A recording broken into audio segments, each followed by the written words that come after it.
Il fait un petit peu spécial aujourd'hui. Je me sens pas forcément très bien, je vous avoue.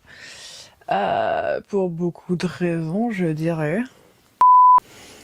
Bienvenue dans une nouvelle vidéo qui sera cette fois-ci un petit peu plus chill, un peu plus tranquille. Et comme vous pouvez le lire dès à présent, nous allons parler de comment laisser libre cours à votre côté féminin, le fait d'être vraiment dans le fait de prendre soin de soi et de normaliser ça, parce que c'est pas souvent le normaliser, et très souvent on est décrit comme des personnes égoïstes et superficielles ou très égocentriques sous prétexte qu'on veut prendre soin de soi. Non, on va poser les bases tout de suite. On peut prendre soin de soi, on peut prendre soin des autres, mais si on n'a pas pris soin de soi au préalable, difficile d'aider les autres, n'est-ce pas? Et c'est souvent quelque chose qui est très remis en question, qui est souvent un peu décrié, comme quoi il faudrait forcément, surtout quand on est une femme, se perdre et s'oublier au profit des autres. Non. Non, il n'est pas question de faire ça. Je vous invite vivement à prendre au moins un jour par semaine où vous allez prendre que soin de vous-même parce que vous en avez le droit. Ça ne fait pas de vous des personnes égoïstes, ni même de moi-même, de vouloir prendre soin de nous-mêmes. Tout simplement parce que, écoutez, si on ne prend pas soin de soi-même, absolument personne ne le fera à notre place. Du coup, effectivement, prendre soin de vous-même, c'est une bonne chose et on va rentrer tout de suite dans le vif du sujet afin tout simplement de laisser un peu libre cours à l'amour de soi-même, mais également au fait d'embrasser un peu ce côté presque... pas de déesse, mais vraiment un esprit très féminin où on prend soin de soi-même et on s'accorde ce temps-là et on va passer à travers différentes possibilités. Je vous le dis tout de suite, je suis particulièrement fatiguée, je suis actuellement en plein SPM. Autant vous le dire tout de suite, je ne suis pas d'humeur à laisser traîner en longueur cette vidéo. J'ai déjà d'ailleurs mal à mon ventre, ce qui est un vrai plaisir, n'est-ce pas, de devoir tourner dans un tel état. Mais on va tout de même y aller hein, pour activer la déesse qui est en chacune de nous. Et on va y aller tout de suite, premièrement, et comme j'en ai parlé déjà dans une de mes vidéos, notamment, il me semble celle d'adopter des habitudes latines pour être fougueuse, etc. Je vous mets le lien juste ici. Et effectivement, se réveiller, c'est également un temps où l'on n'est pas dans l'obligation de lire des atrocités, les nouvelles affreuses et affligeantes du monde qui est en train de dépérir, n'est-ce pas? Mais également le fait de se faire insulter sur les réseaux, par exemple. C'est pourquoi, je parlais d'ailleurs dans cette vidéo, qu'il fallait éviter les réseaux sociaux au réveil, parce que, eh bien, au réveil, il faut prendre le temps déjà d'émerger. Hein. On n'est pas sans savoir que le matin, c'est pas spécialement simple. Je vous le dis tout de suite, même moi, je suis toujours à moitié morte le matin et j'ai pas spécialement envie qu'on me parle. Du coup, effectivement, se réveiller, pas de réseau social, ou réseaux sociaux, si vous allez en voir plusieurs, et vous prenez le temps de déjeuner et de manger des choses saines pour vous. On n'est pas dans un truc de régime ici, mais effectivement, prenez ce temps pour vous-même où vous allez vous réveiller tout en douceur, faire ce que vous avez à faire, et ne surtout pas avoir à lire des messages de haine dès le réveil. Autant éviter de se faire du mal dès le matin.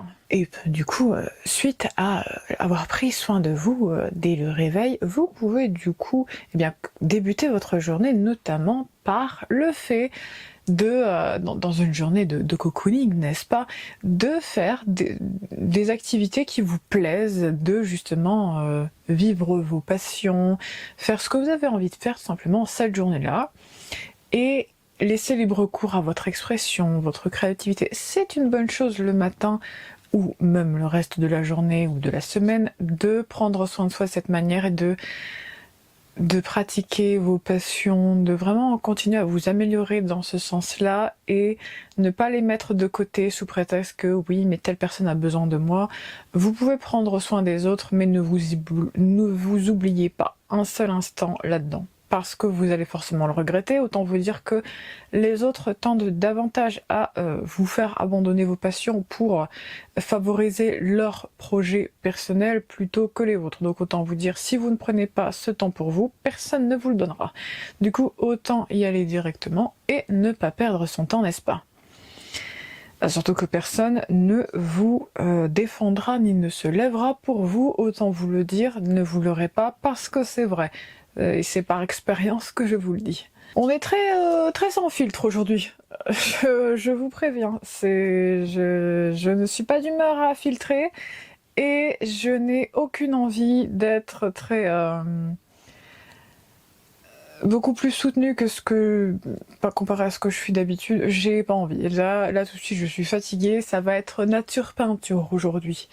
Du coup, suite logique, vous avez pris soin de votre intérieur, il est temps de prendre soin de l'extérieur. Du coup, effectivement, pensez à faire des skincare routines et écoutez tout simplement vos besoins, mais surtout à faire des masques visage, faire des soins corporels, ça peut être aussi aller au hammam, au sauna, aller à la piscine, je ne sais pas. Et vraiment prendre soin de vous-même, ça peut être aussi avec juste un petit masque fait maison avec de l'argile blanche et du curcuma, vous savez, c'est très bien aussi, et c'est déjà un geste d'amour envers soi que de prendre soin de sa peau ou de soi-même, et pas pour quelqu'un d'autre, mais juste pour vous. Et ça, c'est une très bonne idée pour prendre soin de soi-même. Et là, on est en plein juillet, donc effectivement, on est un peu dans une période où on a quand même beaucoup enchaîné et où c'est un peu le moment idéal pour prendre des vacances pour ceux et celles qui le peuvent, mais aussi de favoriser un moment un peu plus apaisant et un peu plus ressourçant. Et du coup, c'est toujours une bonne idée de prendre soin de soi-même, surtout quand on ne peut pas du coup partir en vacances, de prendre ce temps pour soi. Même, et peu importe au final ce que les autres peuvent avoir à dire, parce que pour le coup, personne ne prendra soin de vous si vous ne le faites pas vous-même. Du coup, effectivement, ça peut sembler un petit peu sombre de dire ça comme ça, mais c'est extrêmement vrai. Parce que la plupart du temps, on nous demande beaucoup, mais en échange, ce qu'on reçoit n'égalise pas l'attention qu'on peut apporter aux autres, ou le fait d'être toujours attentif à tout le monde, parce que c'est globalement ça qu'on attend de nous. C'est épuisant, c'est très épuisant, et au bout d'un moment, on finit sans plus aucun carburant dans nos petits corps, et du coup pour avancer, écoutez, avancer à vide, c'est pas trop possible. Mais du coup, effectivement, oui, faites ça de telle sorte à prendre soin de vous-même, pour vous-même et par vous-même, et pas en attendant que quelqu'un d'autre le fasse, parce que globalement vous allez attendre fort probablement éternellement que quelqu'un prenne soin de vous de la même manière que vous avez pris soin d'eux ou d'elle.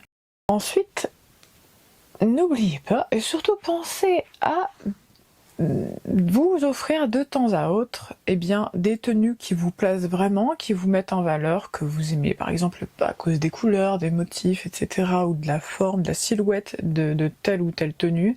Ça peut être intéressant parce que pour le coup, vous ne vous habillez pas pour les autres, vous vous habillez pour vous-même. Il y a un côté un peu intéressant justement de se mettre on flic juste pour soi-même et pas pour plaire à quelqu'un. Et par la suite, une fois que vous rentrez chez vous et que vous avez envie de faire vos petits skincare routines, ça peut être intéressant notamment de porter des tenues de nuit qui vous mettent en valeur et qui vous plaisent.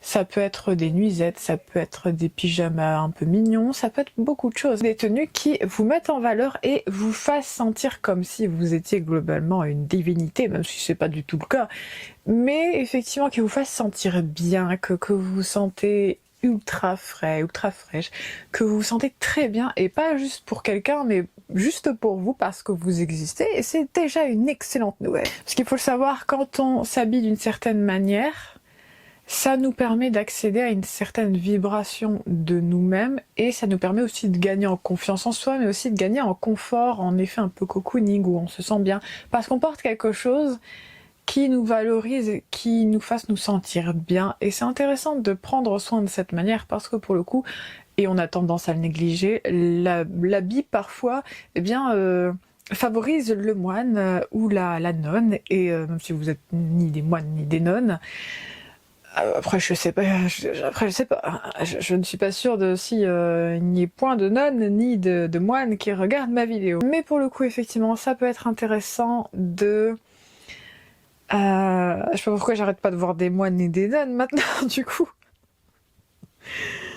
Mais effectivement, le fait de s'habiller d'une manière qui nous plaise, ça fait tout de suite shift l'énergie qu'on peut dégager, et surtout comment on peut se sentir, parce qu'il y a même une théorie sur tout ce qui est de la colorimétrie, la colorithérapie, je crois, ou colorothérapie, qui est basée en fait sur, ou luminothérapie, peut-être un mélange des deux, sur le fait qu'effectivement les couleurs peuvent avoir un effet sur notre morale et notre état émotionnel. Du coup ça peut être intéressant de jouer là-dessus, n'est-ce pas? Maintenant que vous avez pris soin de bien petit déjeuner, de ne pas vous faire contaminés par les nouvelles affligeantes ou des personnes haineuses sur les réseaux sociaux, vous avez déjeuné, vous avez pris soin de vous et vous avez plutôt porté les tenues qui vous mettez fort bien en valeur. Et bien maintenant, il est temps de penser à déjeuner ou à dîner, et pour le coup, faites-vous un de vos plats préférés, ou même commandez si bien vous n'arrivez pas à réaliser les plats. Hein. Écoutez, on ne peut pas tous être des cuisiniers hors pair, on ne peut pas tous être des chefs étoilés, n'est-ce pas? Mais du coup, pensez également à bien vous nourrir, à manger quelque chose qui vous fasse plaisir, et pas forcément dans l'excès, hein. Vous savez, il y a des délices dont même les amateurs n'ont pas envie d'abuser, mais effectivement, pensez à vous accorder votre plat préféré juste parce que vous en avez envie et que ça semble une très bonne idée, parce qu'effectivement, le fait de penser à soi au point de penser à non pas juste s'alimenter, mais à nourrir un peu votre cœur, nourrir votre esprit, nourrir votre ventre aussi, hein, par vos plats préférés, ça peut être une bonne manière de prendre soin de vous et d'être un peu dans cet esprit cocooning, et d'embrasser un peu cette énergie intérieure qu'on peut avoir et qu'on peut avoir tendance à négliger, notamment sur le fait qu'on pense trop à prendre soin des autres et on se néglige, on pense à se nourrir, mais pas pour les bonnes raisons et pas forcément de la bonne manière. Et ça peut être intéressant effectivement de manger votre plat préféré, parce que c'est aussi une manière de reconnaître votre valeur et de reconnaître que oui, vous méritez de commander un plat que vous adorez, vous méritez de cuisiner maison pour vous-même, vous n'avez pas besoin de quelqu'un d'autre pour mériter ça. C'est une manière de reconnaître votre valeur et le fait que vous méritiez qu'on prenne soin de vous. Donc c'est un peu s'apporter de la compassion et de l'amour à soi-même, tout simplement parce qu'on existe et c'est déjà bien. Ensuite, et probablement quelque chose que j'affectionne particulièrement de faire, je vous le dis tout de suite, je fais effectivement tout ce que je suis en train de décrire.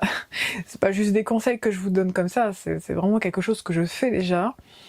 Et il y a notamment le fait de ne pas s'obliger à sociabiliser plutôt. C'est pas forcément contre les personnes, quoique ça dépend. Si les personnes, vous ne les aimez pas, ne vous embêtez pas à leur parler. Restez poli parce qu'il faut bien, mais ne vous forcez pas à faire la conversation avec quelqu'un que vous n'aimez pas. Et si par exemple vous n'êtes pas d'humeur à parler, parce que oui ça arrive, c'est pas contre les autres, c'est juste que il y a des moments où on n'a pas envie de parler, on n'a pas envie de sociabiliser, on n'a pas envie de sortir, on n'a pas envie de bouger, on a juste envie de faire la moule globalement, on a juste envie de buller chez soi, on n'a pas envie qu'on nous parle, on n'a pas envie de sortir, pas parce qu'on déteste tout le monde, mais juste parce que c'est comme ça. Il y a des périodes, et c'est normal, ne vous forcez pas à parler aux autres si vous n'avez pas envie de parler. Vous n'avez pas cette obligation, d'ailleurs c'est quelque chose que je fais moi-même. Quand je ne suis pas d'humeur à parler, je ne m'emmerde pas. Globalement, je ne me force pas à parler si j'en ai pas envie. Il y a des moments, c'est parce que soit j'aime pas la personne, donc je vais pas lui parler, mais ça va se voir tout de suite de toute façon si j'aime pas la personne, parce que je peux pas cacher ce genre de choses. Mais ça m'arrive, et même ça m'arrive là depuis quelques jours, où j'ai pas envie de parler. J'ai pas forcément envie de sociabiliser non plus constamment. Je ne suis pas forcément quelqu'un qui aime parler tout le temps. Enfin, Je suis quelqu'un qui peut être très bavarde, surtout quand le sujet m'intéresse, mais je peux avoir aussi des périodes ou même des moments où j'ai pas besoin de parler, et je vous invite à ne pas vous forcer à parler si vous n'en avez pas envie. Parce que trop souvent on voit des personnes qui forcent la discussion alors que vous avez pas envie. Ne vous forcez pas. Sincèrement, ne vous forcez pas. Vous pouvez prévenir la personne que vous n'êtes pas d'humeur à parler, mais que c'est pas contre elle. Et voilà. En fait, on n'a pas l'obligation de tout le temps être disponible H24, on n'a pas forcément à être tout le temps heureux, on n'a pas forcément tout le temps envie de sortir dehors, Non, il y a des moments où on n'en a pas envie, et c'est légitime. Si vous n'avez pas envie de parler à quelqu'un, ne vous forcez pas. Parce que c'est aussi reconnaître une certaine compassion envers soi-même que de ne pas s'infliger, de se forcer à discuter alors qu'on n'en a pas envie. Même si on n'a rien contre les autres, mais c'est juste qu'on a le droit de pas avoir envie de parler. Et c'est pas grave. Ensuite, et pour finir, essayez de trouver des habitudes qui vous correspondent et qui vous permettent d'éveiller en vous ce côté de vous-même où vous vous sentez en votre plein pouvoir, que vous vous sentez bien, et qui vous permet d'accéder à votre plus haut potentiel, mais également à la meilleure version de vous-même. C'est pas forcément des habitudes que j'ai citées au préalable, même si vous pouvez vous en inspirer, mais ce n'est pas une vérité unique et absolue. Veillez véritablement à trouver des habitudes, des petits rituels qui vous permettent d'accéder à cette partie de vous-même la plus vibrante et la plus vraie, la plus alignée avec vous-même. Trouvez ces habitudes et poursuivez-les sur la durée afin justement d'accéder à cette partie de vous qui déjà ne craint pas forcément le regard des autres, qui n'est pas là pour faire de la performance mais qui est là pour exister, pour vibrer, pour être, pour viser sa meilleure version et pas pour viser la version que les autres veulent de vous. Parce que très souvent on a affaire à des personnes qui veulent nous percevoir d'une seule et unique manière et nous refusent presque d'être qui l'on est vraiment, et c'est pesant d'avoir ça. C'est quelque chose que je veille à ne pas accepter, parce que très souvent, on a voulu me mettre dans une case et j'en ai pas envie. Et sincèrement, vous n'avez pas à faire quelque chose dont vous n'avez pas envie. Bien sûr, il y a des obligations parce que, bon, à un moment, on peut pas juste vivre d'amour et d'eau fraîche, mais ne vous forcez pas outre mesure à faire des choses que vous ne voulez pas, qui n'ont pas de sens et qui vous portent préjudice plus qu'autre chose. Et il y a notamment dans les habitudes que j'ai pu évoquer, surtout pour la dernière partie là, où je vous enjoins du coup à trouver des habitudes et des rituels qui vous font vibrer et exaltent votre âme globalement. N'oubliez pas que vous n'avez pas à vous justifier. Si vous avez une certaine passion, si vous avez envie de faire, je sais pas, un rituel de hammam, si vous avez envie de faire une retraite méditative, chamanique, etc., faites-le. Si vous en avez envie, faites-la. Ne vous forcez pas à accepter tout et n'importe quoi et à vous plier au regard des autres pour satisfaire leur ego et leurs attentes curieuses et très souvent très illusoires de nous-mêmes. Soyez vous-même pour vous-même, pas pour les autres. Et adoptez effectivement des rituels et des habitudes du coup, qui vous conviennent et vous permettent d'accéder à cette partie de vous-même qui est vibrante, passionnée et passionnante. Et on va s'arrêter là du coup, parce qu'on arrive bientôt à 21 minutes, n'est-ce pas? Je vais vous souhaiter une excellente soirée. N'oubliez pas de vous abonner et de commenter et liker la vidéo si vous l'avez appréciée. J'espère que vous avez passé un excellent moment avec moi, et sur ces mots, à bientôt.